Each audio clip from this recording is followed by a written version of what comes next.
Hello guys, welcome to yet another wonderful session of learning with Prepclass. In today's session, we will be answering questions from the Jamb English 2013 past question. We will be answering questions 96 to 100.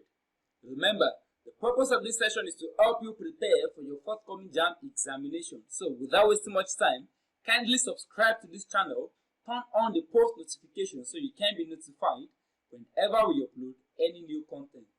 Alright, let's begin. Now for questions 96 to 7, there is an instruction.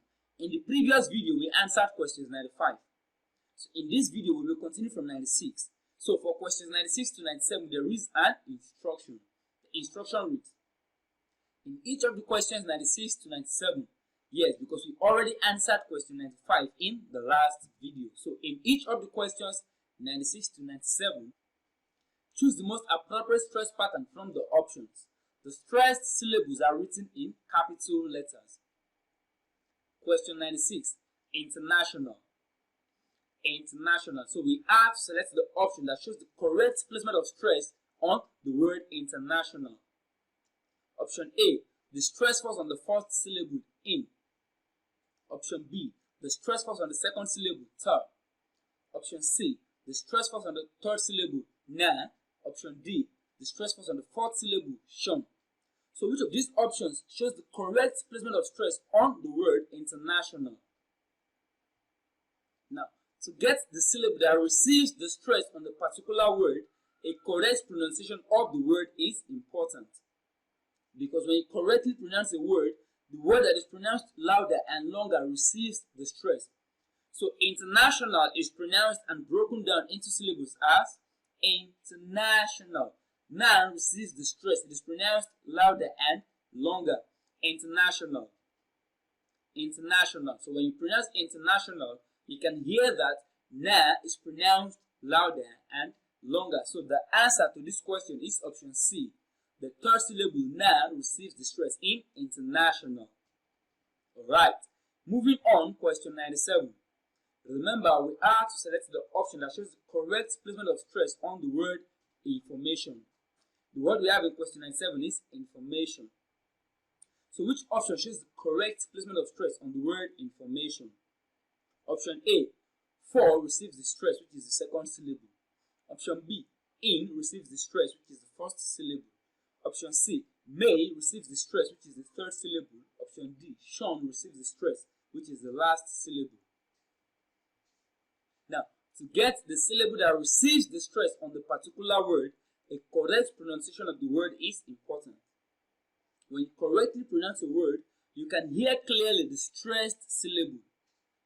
Now, information is pronounced and broken down into syllables as information. Information. So the stress falls on the third syllable, may. Information. May is pronounced louder and longer. So going by this explanation, the answer to this question is option C. Information. May receives the stress. Remember, the stressed syllables are written in capital letters. Alright, moving on, question 98. Now for questions 98 to 100, there is another instruction. The instruction reads, in each of the questions 98 to 100, in each of the questions 98 to 100, the words in capital letters has the emphatic stress. The words in capital letters have the emphatic stress. Choose the option to which the given sentence relates. Question 98. Adamu is leaving a car behind. The word receiving the emphatic stress here is car. Option A. Who is leaving the car behind? Option B. Where is Adamu leaving a car? Option C. What is Adamu leaving behind? Option D. Is Adamu driving the car in front? So which of these options relates to this sentence? Adamu is leaving a car behind. Car receives the emphatic stress. Now, for questions in emphatic stress, 3 rules are needed to be followed. Number 1, any option that contains the emphasized word should not be chosen as the answer. That is to say, any option that contains car should not be chosen as the answer. Rule number 2, where the word that receives the emphatic stress is not in any of the options, you are required to look out for its opposite in the options. That is to say, if there is any option that does not contain car, we had to look out for the opposite of car in that option. Rule number 3. Most times, the sentence with the emphatic stress, that is the question, most times the sentence with the emphatic stress will serve as the correct answer to one of the options. That option is the answer. That is to say, the question itself is going to serve as a correct answer to one of the options. That particular option is the answer to this question. So going by this explanation, the answer to this question is option C. Adamu is leaving a car behind. Looking at the other options, options A, B, and D, we have car there, and rule 1 states that any option that contains the emphasized word should not be chosen as the answer. Now, option C does not contain the emphasized word. Also, the question itself now, Adamu is leaving a car behind, serves as the correct answer to option C. What is Adamu leaving behind? Adamu is leaving a car behind. That is why car was emphasized. He is leaving what? A car behind. So, the question is serving as a correct answer to option C. What is Adamu leaving behind? Car. Adamu is leaving a car behind. Alright, moving on to the next question, question 99. Lambusa took off the wig. The emphasized words here are took off. Option A, did Lambusa take off the wig? Option B, did Lambusa take off the ring? Option C, who took off the wig? Option D, what did Lambusa do? Remember, the emphasized words here are took off. Now, for questions on emphatic stress, rule number 1, any option that contains the emphasized word should not be chosen as the answer. So, any option that contains took off should not be chosen as the answer. Rule number 2, where the word that receives the emphatic stress is not in any of the options, you are required to look out for its opposite in the options. So, any option that does not contain took off, we should look out for its opposite, the opposite of took off. Rule 3, most times the sentence with the emphatic stress will serve as a correct answer to one of the options. That option is the answer. That is to say, the question itself will serve as a correct answer to one of the options. So that option will be the answer to the question. The sentence itself, Lambusa took off the wig, will serve as a correct answer to one of the options. That option is the answer. So going by this explanation, the answer to this question is option D. What did Lambusa do?